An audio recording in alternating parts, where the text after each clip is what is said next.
अस्सलाम वालेकुम बज़। आज हम करेंगे इसी ज़ीद से एक छोटा सा पहलू लेके उसे हम डिस्कस करेंगे। यकीनन ये हमारी नज़र में तो ये बहुत अहम है कि बच्चे जो हमारा कल हैं, बच्चे जो हमारा सरमाया हयात हैं, आने वाले वक्त में जो हमारे लिए एक सहारा बनते हैं, एक सपोर्टिंग हैंड बनते हैं। तो अगर इन्हीं बच्चों के साथ कहीं पर परवरिश करते हुए, इनकी तरबियत करते हुए, अगर इनके साथ कहीं पर भी कोई चश्मपोशी की जाए, नाइंसाफ़ी की जाए, या इनकी तरबियत में, इनकी परवरिश में कोई गलती कोताही हो जाए जाने अनजाने में, तो वही बहुत बड़ा एक बन के हादसे की सूरत में या एक नफसियाती मसले की सूरत में हमारे सामने आती है।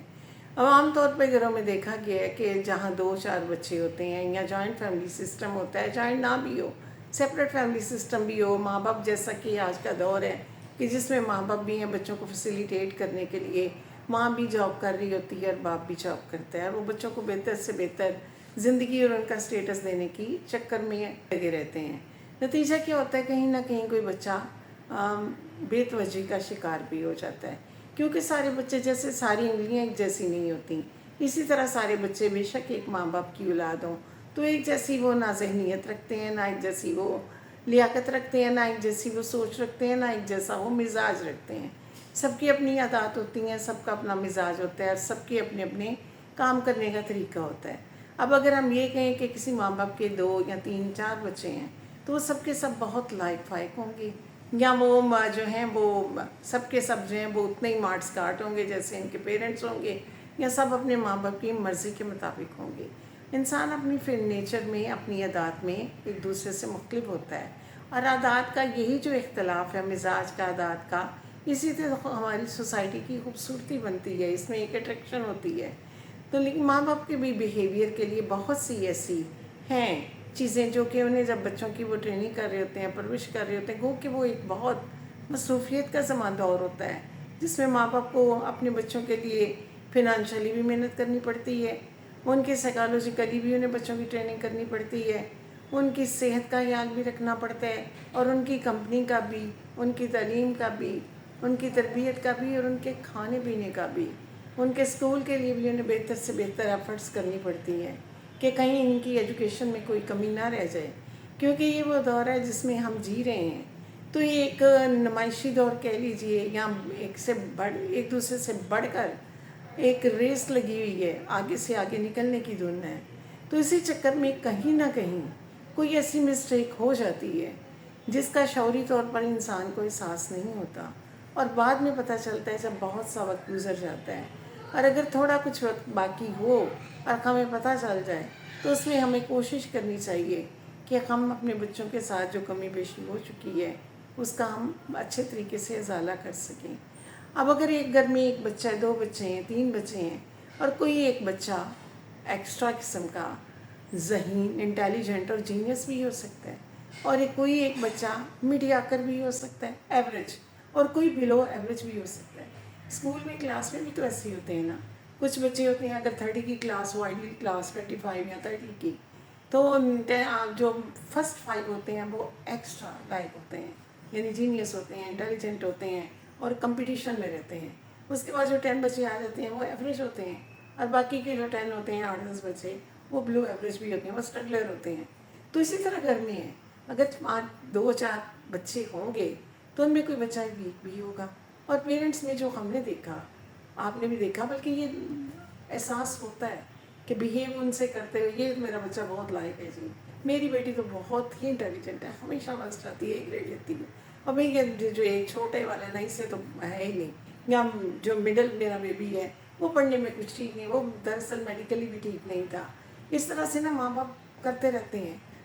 दोस्तों के पास बैठे हुए, सोसाइटी में, रिश्तेदारों में, कि इसकी हेल्थ भी अच्छी नहीं रहती थी, हेल्थ के इश्यूज थे ना, ये ठीक तरह पढ़ नहीं सका, बस ऐसे ही था, एक ग्रेड तो एक आधी आता था। इस तरह की बातें चलती रहती हैं, या इस तरह से कहते हैं, हाँ तुम बहुत लेजी हो, तुम तो काम करते नहीं हो सही, तुम नालायक ही हो, तुमने कब जल्दी सीखना है, तुम तो सीख ही नहीं सकते। तो देखें, ये हमारी बेख्तियारी में या लाशौरी तौर पर कहे गए जुमले होते हैं। तुम तो हो ही ऐसे, हमें तो पहले तो को थी कि तुम अच्छे मार्क्स ले ही नहीं सकते। बच्चा रिजल्ट दिखा रहा होता है, एक का बच्चा रिजल्ट बहुत अच्छा, आपके एक्सीलेंट, उसी का वेरी गुड, और अगले को कह दें कि क्या बकवास है, पासिंग मार्क्स, وہی ایوریج قسم کا رزلٹ. تو یہ دیکھیں یہ ہماری بے اختیاری اور لاشعوری طور پر کہے گئے جملے ہوتے ہیں اور بچے کو پنچ کرتے ہیں. بچے کی میموری میں وہ جملے جو ہیں وہ لفظ جو ہیں وہ ہمارے ریمارکس وہ فریز ہوتے جاتے ہیں اور اس کی وہ پوری کریکٹر بلڈنگ میں اس کی یادات میں اس کے بیہیویئر میں وہ جملے وہ ریمارکس ساتھ ساتھ چلتے ہیں کہ مجھے میں تو نالائق ہی تھا، آپ کی نظر میں تو نکما ہی تھا، میں تو تھا ہی ایوریج، میں تو کچھ کر ہی نہیں سکتا تھا. وہ بچہ قابل بھی لائق فائق بھی ہو جائے، زندگی میں بہت سیٹ بھی ہو جائے، ایک اچھے مقام پر بھی پہنچ جائے، تو اس کے اندر وہ چیزیں رہتی ہیں. چاہے وہ ایز اے ٹیچر کلاس میں بہیو کرتے ہوئے اس کے ٹیچر نے کہا ہو، ٹیچر بھی تو پیرنٹس ہی ہوتے ہیں نا، روحانی ٹیچر ماں باپ، اپنے ریئل جو ماں باپ ہیں جن سے بلڈ ریلیشن ہوتا ہے، اگر انہوں نے کبھی کہا ہو، کسی ریلیٹیو نے کہا ہو، تو بچے کے اندر وہ چیزیں وہ بچتا رہتا ہے، وہ چیزیں اس کے ساتھ سفر کرتی ہیں، وہ جملے اس کے ساتھ اتنے اتنے بڑے ہوتے جاتے ہیں. تو اس سے بچوں کیونکہ بچے ویسے بھی معصوم ہوتے ہیں، ان کے چھوٹے چھوٹے ننے ننے دل زیادہ محسوس کرتے ہیں، وہ کہہ نہیں سکتے، وہ لڑ نہیں سکتے، وہ پروٹیسٹ بھی نہیں کر سکتے، لیکن وہ جملے ان کے اندر رہ جاتے ہیں. اور ہمیشہ وہ جب بڑے بھی ہو جائیں، جب ماں باپ ان کے رحم و کرم، وہ ماں باپ جو اپنے بچوں میں انصاف نہیں رکھتے یا کسی وجہ سے کسی ایک بچے کو بہت لاڈلا رکھ لیتے ہیں، کسی ایک کو اگنور کر دیتے ہیں، یا کہتے ہیں اچھا بھی یہ ضدی ہے، اس نے اپنی منوانی ہے، چلو پہلے اس کی ڈیمانڈ پوری کر دو، وہ بچہ ہمارا تو کمپرومائزڈ ہے، کوئی بات نہیں، اسے پھر یہ لے دیں گے، اس نے کون سا ہمیں تنگ کرنا ہے. تو خواہشات تو اس کی بھی ہوتی ہیں. لہٰذا برابری کے سلوک، کیونکہ بچے بڑوں سے ہی تو سیکھتے ہیں. یہ بار بار ہم کہتے ہیں، یہ بلکہ کہیں کہ ایک مخصوص رول ہے کہ بچے بڑوں سے ہی تو سیکھتے ہیں. تو جب انہوں نے بڑوں میں دیکھنا ہے، ان کے رویے میں اختلاف دیکھنا ہے، ان کے وہ ٹریننگ میں دیکھنا ہے، لین دین میں دیکھنا ہے، تو پھر وہ سیکھتے ہیں نا. تو ان کی شخصیت کمزور رہ جاتی ہے، کہیں نہ کہیں کوئی ایک محرومی رہ جاتی ہے جو ان کے بڑے ہونے پر بھی اتنی ہی بڑی ہوگی ہوتی ہے، جس کی وجہ سے وہ نفسیاتی مسائل کا شکار بھی ہوتے ہیں. تو لہٰذا بچوں کی ٹریننگ میں، ان کی تربیت میں، ان کو پروان چڑھانے کے بچے ہمارا کل ہیں، ہم کہتے ہیں نا، تو ہمیں اپنے کل کو بہتر سے بہتر کرنا چاہیے، ایک اچھے ایٹیٹیوڈ کے ساتھ، ایک پازیٹیو بیہیویئر کے ساتھ. تو اس میں یہی ہے کہ اگر کوئی بھی کیبلو ایوریج ہے تو اس سے محنت کریں، اور محنت جو ہے نا وہ کبھی ضائع نہیں جاتی. تو وہ بچہ جسے آپ ہر وقت نالائق یا تم کچھ نہیں کر سکے، تو کبھی کہیں نہ اپنے بچے سے تم نہیں کچھ کر سکتے، ہمیں پہلے ہی پتا تھا. بھی وہ بھی کر سکتا ہے، اللہ تعالیٰ نے اس سے بھی ویسے ہی دماغ، ویسے ہی جسم کچھ دیا ہے. لیکن کچھ بچے شائع ہوتے ہیں، کچھ بڑے وہ ہوتے ہیں کانفیڈنٹ سے ہوتے ہیں، وہ اپنی کم بھی محنت کریں تو آگے نکل جاتے ہیں، اور کچھ کے ساتھ کو خود بھی محنت کرنا پڑتی ہے اور دوسروں کو بھی کرنا پڑتی ہے. لہٰذا سب کے ساتھ اپنے بیہیویئر میں بینگ اے پیرنٹس ایک نارمل بیہیو کیجیے، اور ان کی خواہشات کو بغیر کہے ہوئے بھی سمجھتے ہوئے ان کے ساتھ ہمیشہ برابری کا سلوک کیجیے، تاکہ بچے بھی آپ کو برابری کا ریٹرن دیں.